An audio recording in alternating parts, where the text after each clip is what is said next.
Attendu comme le Messi au Paris Saint-Germain, annoncé depuis des mois, il a fait couler beaucoup d'encre. Le DJI Mavic 3 est là depuis son annonce officielle le 5 novembre. Bienvenue à toutes et à tous sur la chaîne Monsieur Je sais tout. Je suis ravi de vous retrouver pour ce unboxing qui me fait frémir, tout comme vous, j'en suis certain. Dans cette vidéo, on va faire connaissance avec le drone Mavic 3. Pour ceux qui n'ont pas encore eu la chance de le recevoir, je dois vous dire qu'après plusieurs jours à passer devant, j'en pouvais plus, mais je voulais l'ouvrir avec vous, c'est votre privilège. Je vais vous le présenter, vous décrire le contenu de ce pack Flymore Combo, détailler ses spécificités techniques bien sûr, les grosses nouveautés qu'il contient, dont une révolution majeure, mais aussi évoquer avec vous les petites subtilités qui vous ont échappé ou qui sont volontairement ou non passées au travers des mailles de la communication DJI, faite de son annonce, de ses communiqués à la presse et de ses influenceurs. Je vais essayer de ne rien oublier, ça fait déjà plusieurs jours que je travaille sur le sujet et ce n'est que le début. Abonnez-vous d'ailleurs si ce n'est pas déjà le cas et activez la cloche pour ne rien rater, ça m'encourage à continuer encore et à vous consacrer plus de temps. On vient de dépasser largement les 10 000 abonnés en peu de temps, un grand merci. Trêve de bavardage, on l'a suffisamment attendu, le bougre. Première vidéo sur le DJI Mavic 3, unboxing, présentation et avis, c'est parti.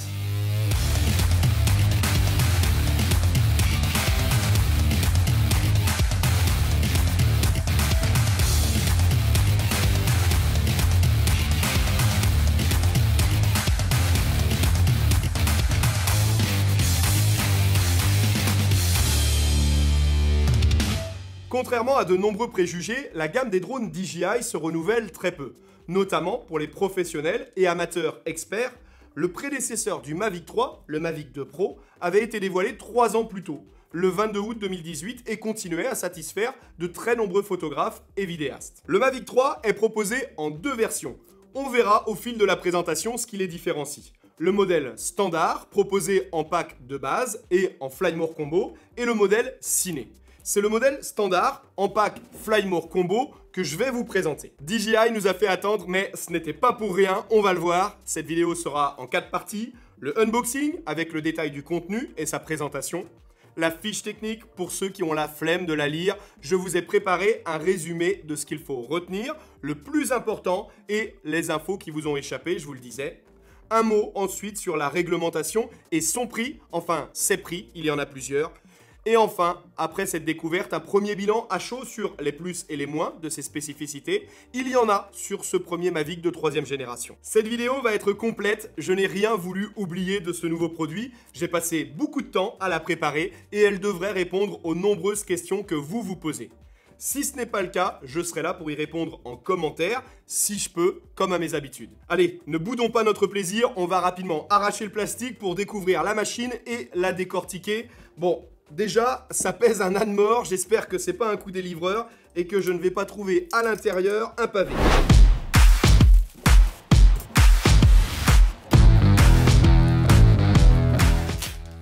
J'ai envie de tout arracher, mais on va essayer de faire ça proprement. Le sac paraît déjà d'une extrême qualité. C'est une matière nouvelle pour DJI.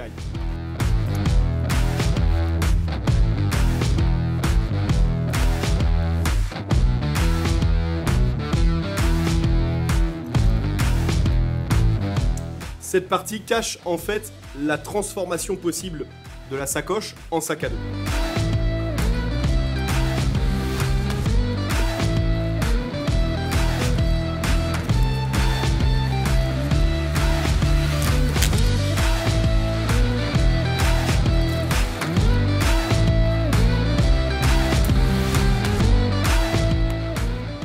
Voilà, alors, qu'est-ce qu'il y a à l'intérieur de ce pack?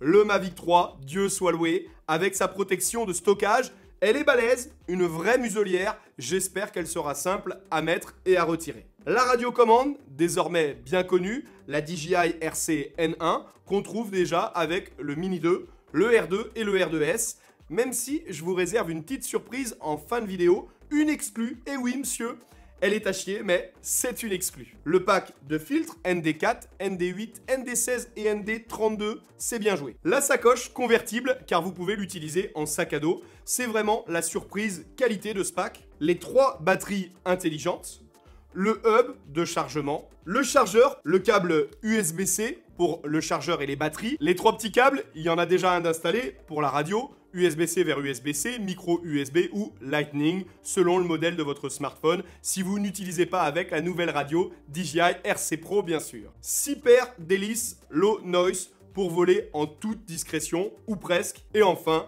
la classique documentation qu'on ne lit jamais. Voilà pour ce bel unboxing du Mavic 3. Je vous donnerai mon avis en 4e partie, mais avant, dans le détail, plein phare sur son form factor, ses caractéristiques et ses spécificités, la seconde partie. La radiocommande DJI RC N1, pour commencer, on la connaît bien, elle a fait ses preuves. Selon moi, elle ne souffre pas de défauts majeurs et c'est pour cette raison que DJI continue de la démocratiser. Ils ont bien raison, sa prise en main est idéale, le poids est bien réparti une fois votre smartphone installé en position haute, ce qui satisfait la majeure partie des pilotes de drone que vous êtes. La pince est robuste et suffisamment large pour tous les smartphones du marché. Il existe même déjà des accessoires pour utiliser une tablette en lieu et place si vous préférez. Le retour vidéo sur votre smartphone sera proposé en 1080p pour info. Elle a tout ce dont vous avez besoin en vol. Vous pourrez réaliser votre prise de vue en 1 pouce, activer le tilt de la caméra à la verticale, passer des modes tripode, le mode ciné, au mode normal ou au mode sport, pour varier la vitesse d'évolution du drone de façon très simple. D'ailleurs, sur votre smartphone, ce sera l'application DJI Fly et non DJI Go 4, qui était jusque-là choisie pour les drones loisirs haut de gamme comme le Mavic 2 Pro et les Phantom 4. Cependant, pas de différence majeure puisqu'elle s'adapte aux appareils qui lui sont connectés. On l'a vu entre le Mini 2 et le R2S par exemple, l'interface est légèrement différente avec plus de fonctions pour le R2S. Alors oui, il manque quelques petites infos et réglages sympas sur DJI Fly, mais je ne doute pas que ça va venir très vite avec une nouvelle mise à jour. Ça confirme que DJI souhaite simplifier la migration d'un drone à un autre pour les pilotes et uniformiser son offre d'applications qui durant quelques années était bien trop nombreuse. Ils ont entendu les utilisateurs, en tout cas c'est en progression et l'application DJI Fly, qui semble être la nouvelle référence, va évoluer. Une parenthèse tout de suite, DJI a annoncé une mise à jour du firmware du Mavic 3 en janvier 2022. Jusqu'à cette date, pas de mode de vol automatique, quick shot, vol intelligent, point of interest, pas d'hyperlapse, de timelapse ou d'active track avec APAS 5.0. La révolution annoncée est là, mais encore absente. Bon, en étant un peu pragmatique, c'est pas la première fois que DJI nous prend pour des bêta-testeurs. On se souvient de l'Inspire 1 V2 avec la X5 et son retour vidéo catastrophique. En même temps, ils sont tellement en avance sur la concurrence que ça ne les empêchera pas de vendre et même les rageux, bien que déjà avertis, feront partie de cela. Donc on patiente un peu, pilotage à l'ancienne en attendant, sans les assistances. On verra ce que ça donnera dans la vidéo de test. Retour à notre radio, elle se recharge rapidement en USB-C. On testera rapidement son autonomie, elle est annoncée pour 6 heures. Ça devrait être pas trop mal comme à ses habitudes pour cette DJI RC N1 à suivre donc. Et puis elle est simple à utiliser, avec l'accès rapide évidemment au bouton de mise sous tension, à l'indispensable et sécurisant RTH, le Return to Home, qui évolue d'ailleurs et prendra en charge après la mise à jour l'évitement d'obstacles sur son retour. On en reparlera à ce moment-là. Pour conclure cette partie radio, même si le Mavic 3 est compatible avec la nouvelle radiocommande Smart Controller, appelée maintenant DJI RC Pro, mais livrée uniquement avec le pack Ciné, on y reviendra plus tard, cette radio reste selon moi, et ce ne sera pas l'avis de tous, un bon choix de la part de DJI. La machine maintenant, le Mavic 3, son form factor pour commencer, avec des évolutions notables, mais toujours à partir de la même base. Nouveau coloris, légèrement plus foncé, nouvelle caméra, qui a de la gueule je trouve, c'est un design réussi avec le petit signe Hasselblad et le rappel de la focale et de son ouverture. Son poids, 896 grammes, sa taille pliée 221 mm de longueur, 96,3 de largeur et 90,3 de hauteur. Une hauteur qui passe à 107,7 mm déplié, 347,5 mm de longueur et 283 de largeur. J'aime bien donner ces infos, certains s'en foutent et d'autres compareront par exemple avec leur machine, faites-en ce que vous voulez. Retour au design, quelques petits changements, notamment la position des capteurs optiques sous tous les angles, désormais qui viennent compléter les capteurs infrarouges. Ils sont aussi beaucoup moins discrets et plus proéminents. La petite aération qui donne un look plus racé sur le dessus et semble légèrement plus haute à l'avant en raison de la position de cette grosse caméra qu'il a bien fallu loger.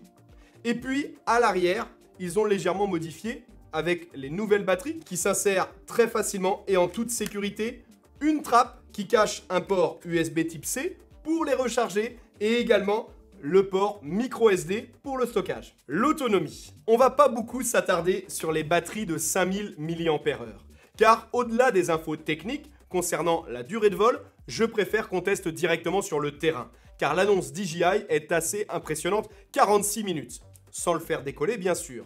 C'est donc une info qui ne sert à rien à part pour le marketing. 40 minutes en vol stationnaire sans vent. Je n'invente rien, ça aussi c'est sur la fiche technique, donc là aussi ça sert à rien comme info. Un drone, c'est fait pour voler. On devrait être autour de 30 à 35 minutes de vol, ce qui est déjà beaucoup. Bien sûr, ça demande à être testé et surtout pas dans les premiers vols. Si on connaît un tant soit peu le fonctionnement d'une batterie, on ne réalisera pas ce test après 1 ou 2 cycles de charge, mais au moins une dizaine. Il vous faudra 96 minutes pour charger au max une batterie vide. Son autonomie en vol restera une révolution si ça dépasse les 35 minutes et on appréciera surtout la recharge via le port USB-C du drone, une fonction appréciée sur le Mini 2 et qu'on plébiscitait, surtout pour les Globetrotters. Le coût d'une batterie supplémentaire, il est non négligeable, 199 €. On commence à percevoir l'intérêt du pack Flymore Combo. Évoquons maintenant son système de détection d'obstacles omnidirectionnel, de protection je devrais dire. Ça promet beaucoup et toujours plus. Pour la première fois, le fabricant nous annonce une bulle, une sphère de détection de 360 degrés autour de la machine, même s'il précise en conditions normales, non venteuses, non humides et en dehors de tout petits obstacles. Et oui, on en reviendra toujours au même et à la difficulté pour lui de détecter les petites branches, je suppose. Ce système APAS 5.0 ne sera disponible qu'après la mise à jour du mois de janvier, on verra à ce moment-là. La transmission, elle aussi, elle est bodybuildée avec l'arrivée de O3+, comprenez OcuSync 3+. Encore mieux, annoncé sans latence, en vol dégagé à 15 km de distance, partout dans le monde, sauf en Europe, limité à 8 km et 6 en hauteur toujours, en 2,4 et 5,8 GHz. DJI a ajouté une nuance à ces chiffres en annonçant 1,5 à 3 km en conditions urbaines et de 3 à 9 km en paysage de banlieue. J'apprécie avoir ce type d'informations pour modérer l'effet d'annonce des 15 km, trop souvent pris au sérieux. D'ailleurs, sans le retour vidéo, vous pouvez faire le con et aller jusqu'à 30 km, c'est ce qu'annonce le fabricant. Si on semble peu limité techniquement, donc, nul besoin de vous rappeler qu'on n'a pas besoin de tout ça et qu'on est limité réglementairement, c'est bien de l'améliorer, mais c'était déjà excellent en conditions d'utilisation pour nous en France. Ça vous servira éventuellement lors de vos voyages. Un mot sur le stockage, il sera en SSD de 1 Tera sur le pack Ciné et pour les autres en standard, ce sera sur la carte micro SD d'une capacité maximale de 1 Tera là aussi, mais non compris. J'ai déjà réalisé une vidéo complète sur le choix de votre carte SD, je mettrai le lien en description. Ses caractéristiques techniques maintenant, le cœur de la machine. L'une des évolutions majeures, en plus de son autonomie, je dirais, sur cette gamme de drones en tout cas, la gamme Mavic chez DJI, c'est la caméra double capteur. Il y a 20 ans, et oui déjà, lorsque j'ai démarré la photo à Paris, Hasselblad, c'était quelque chose. Le must. La marque suédoise au moyen format et à ses boîtiers inaccessibles à 15, 20 et même 50 000 €. Aujourd'hui, la marque a été rachetée par DJI, elle a perdu un peu de sa superbe, j'ai dit un peu, vous fâchez pas les aficionados, mais en tout cas, elle reste une marque phare et très importante chez les fabricants dans ce domaine. C'est bien de faire des gros capteurs, mais il faut qu'ils soient bons et que les informations soient bien traitées, j'ai hâte de voir ça. Ils ont fait fort sur le papier en tout cas. En haut, c'est un téléobjectif, un capteur CMOS d'1,5 pouce de 12 millions de pixels qui offre un champ de vision de 15 degrés, le FOV. Ça équivaut en plein format à une focale de 162 mm. Ça fait 28x. Un zoom numérique de 28 fois qui ouvre à f4.4. Rien qu'au spec, on comprend qu'on ne va pas lui demander de la précision, mais on verra durant le test, il n'est pas là pour ça. Et le capteur principal, au-dessous, l'innovation est là, par sa taille. Un 4/3, c'est presque 2 fois plus grand que le 1 pouce du Mavic 2 Pro ou du Phantom 4. 8,8 mm sur 13,2 pour un 1 pouce et 13 par 17,3 pour un capteur micro 4/3. L'intérêt majeur, c'est de faire entrer plus de lumière. Un capteur plus grand, c'est des photosites plus gros et donc il devrait être plus performant en basse luminosité et dans les détails. Et puis, la seconde raison, c'est que le coefficient multiplicateur sera moins élevé, donc plus facile pour le constructeur de proposer un angle de vision, le FOV, plus large.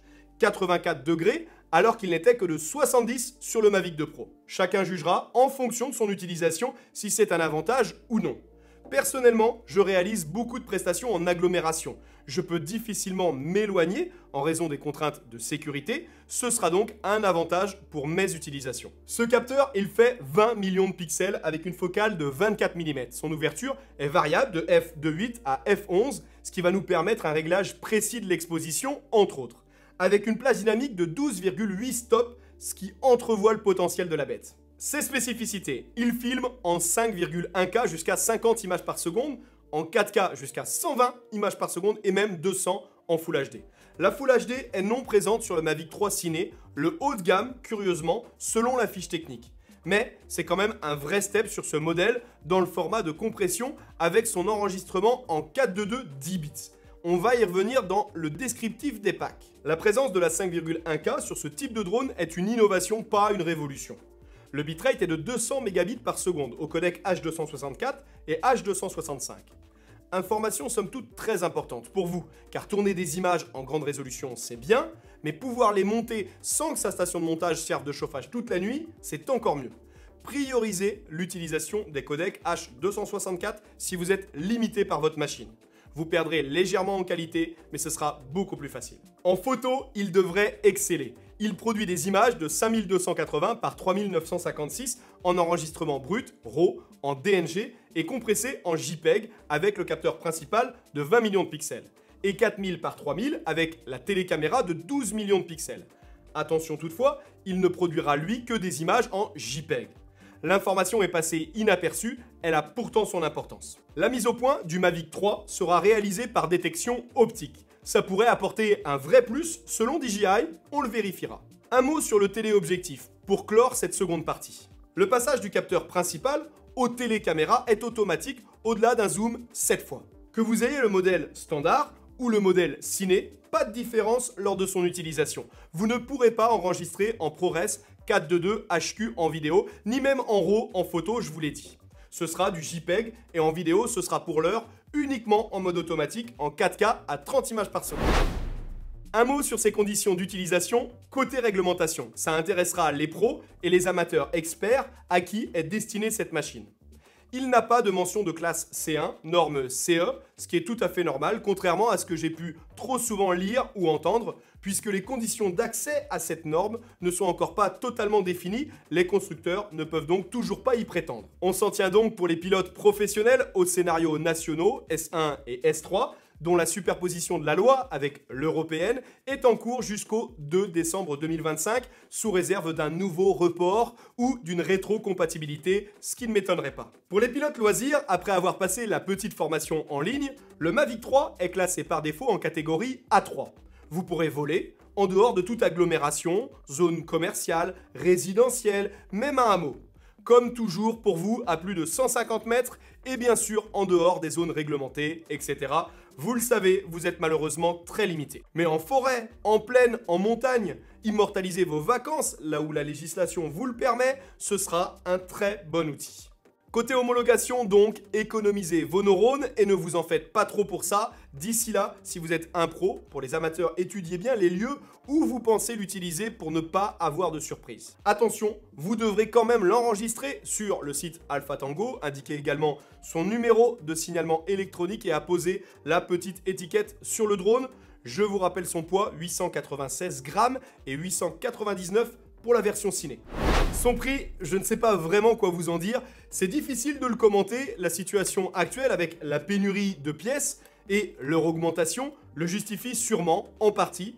Ce serait stupide de le comparer au Mavic 2 Pro, bien que ce soit son prédécesseur. Sur le papier, le Mavic 3 est le seul de la gamme à avoir un capteur 4 tiers, qui devrait en plus très bientôt nous offrir après la mise à jour toute sa quintessence avec l'ensemble des fonctionnalités. Il est proposé en 3 packs, je vous le disais. Le premier, basique, qui a peu d'intérêt selon moi, sauf faute de budget, parfaitement compréhensible, mais vous pourriez avoir rapidement besoin d'une seconde batterie.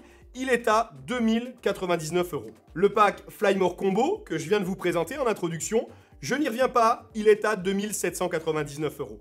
Comme très souvent chez DJI, c'est le bon compromis, mais c'est une somme importante, il faut en avoir le besoin. Le Phantom 4 Pro V2, seul rescapé au catalogue, moins cher, pourrait bien y trouver une seconde vie. Et enfin, le pack Ciné Premium, qui comme son nom l'indique, va être destiné aux réalisateurs et aux créateurs de contenu qui tournent et montent en Apple ProRes 422 HQ, un format de fichier très lourd, avec bien sûr le profil colorimétrique D-Log 10 bits, d'où un disque SSD de 1 Tera pour le stockage embarqué en plus. Le pack Ciné Premium contient aussi la radiocommande DJI RC Pro, en lieu et place de la RC N1, et un second pack de filtres en plus de celui du Flymore Kit, avec les ND64, 128, 256 et 512. Son prix, 4 799 €, c'est résolument un budget professionnel auquel il faudra ajouter la machine de montage qui va avec. J'ai beaucoup hésité, oui, c'est 2000 € de plus que le Flymore Kit, et c'est une somme, mais le step est important, et la nouvelle radiocommande RC Pro,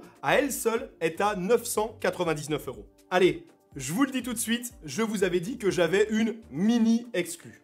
J'ai reçu la DJI RC Pro seule. Je ne vais pas m'étendre sur ce sujet, bien sûr. Je vais la tester, vous la présenter dans le détail. Ce sera une vidéo très spéciale pour moi. Vous comprendrez pourquoi. Je vous fais un peu de teasing, oui, mais cet accessoire le mérite. Pour conclure, les plus et les moins qui conditionnent bien sûr mon avis sur cette découverte. Les plus pour commencer. La double caméra est une innovation majeure. La télécaméra, ce second capteur offrant la possibilité de zoomer 28x, idéal pour l'inspection, c'est vraiment un plus pour les pros. L'inspection d'éoliennes, de toitures, d'édifices, d'autant que ces applications deviennent de plus en plus courantes et qu'il y a des demandes. Il ne faudra cependant pas considérer que c'est de la qualité, et simplement considérer qu'elle est un plus. L'autonomie, même si elle reste à prouver, au-delà de 30 minutes de travaux aériens, de captation en vol, c'est très agréable. La protection, plus efficace, plus simple à mettre et à retirer, c'est un accessoire, mais un plus. Sa résistance au vent est annoncée à plus 35%. Eh bien écoutez, ici, dans les Pyrénées-Orientales, c'est pas ce qui manque, le vent, on va rapidement pouvoir le contrôler. La sacoche, c'est vraiment pour moi la surprise de ce pack. C'est vraiment très qualitatif, très agréable, très beau. Franchement, ils ont fait fort, on voit qu'il y a un soin très particulier apporté à la qualité des accessoires, et ça, c'est vraiment un plus. Avant de passer sur les moins, je dois vous avouer que je suis avant tout un homme de produit. J'adore observer les évolutions, elles sont nombreuses et ça va vite dans la tech. C'est ce qui me plaît, je l'assume. Je trouve même ça beau et j'y trouve un intérêt. Vous concernant, faites-vous votre propre avis en fonction de vos goûts, de votre budget, de vos besoins bien sûr. C'est bien à vous de décider et ne pas toujours vous laisser emporter par le marché et le marketing qui l'accompagne. Les moins maintenant, il y en a. Je le précise en premier aujourd'hui, j'espère que je n'aurai pas à le dire demain, dans un futur proche, l'absence des vols intelligents, du système APAS, les Waypoint et compagnie, c'est bien, on nous vend du rêve pour que le Mavic 3 fasse partie des cadeaux sous le sapin, c'est juste dommage de ne pas avoir fini le taf avant de le mettre en vente. Également, l'application DJI Fly, choisie pour le piloter, avant son importante mise à jour, est limitée et attention, pas toujours compatible avec vos smartphones et vos tablettes, vérifiez bien avant l'achat. La non-compatibilité de l'appareil avec le Smart Controller. C'est pitoyable et mesquin de ne pas tenir ses promesses. J'espère que ce sera rapidement corrigé, on en reparlera très vite, je vous l'ai dit. Son form factor, ok, il est superbe, mais dommage qu'on n'en profite pas pour mettre en sécurité la caméra au décollage et à l'atterrissage, surtout sur les cailloux. Ça évite de prendre des risques inutiles en le faisant à la main. Vous devrez toujours opter pour une piste. Je mets de toute façon les liens vers tous mes petits accessoires quotidiens et matos en description. Dommage de couper les possibilités au zoom, l'enregistrement en RAW et la vidéo en automatique. J'espère que c'est passager. Le zoom apporte une solution pour l'approche, l'inspection, la surveillance, mais pas complètement. Dommage. La liste semble longue, mais je vous l'ai dit, je veux être honnête. Le prix des batteries et les différents packs, j'ai peur que la situation actuelle qui semble le justifier est bon dos. J'allais oublier, pour les pros, pour l'heure, le Mavic 3 n'a pas la possibilité d'être piloté avec une seconde radio pour un réalisateur ou l'apprentissage par exemple. Voilà, ça c'était pour les infos sur le papier. C'est dans la prochaine vidéo que vous découvrirez ses performances en vol. Faut-il l'acheter maintenant et pour qui?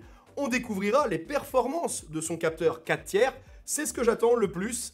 En attendant, j'espère que vous aimez ces vidéos de présentation, les vidéos de conseils de drones aussi. Si c'est le cas et si vous en voulez plus, Laissez-moi un gros pouce bleu, merci. On m'a toujours dit que si un jour on voulait se revoir, il fallait avant tout se quitter. Il est temps maintenant. Puissions-nous nous retrouver. À très vite. Ciao.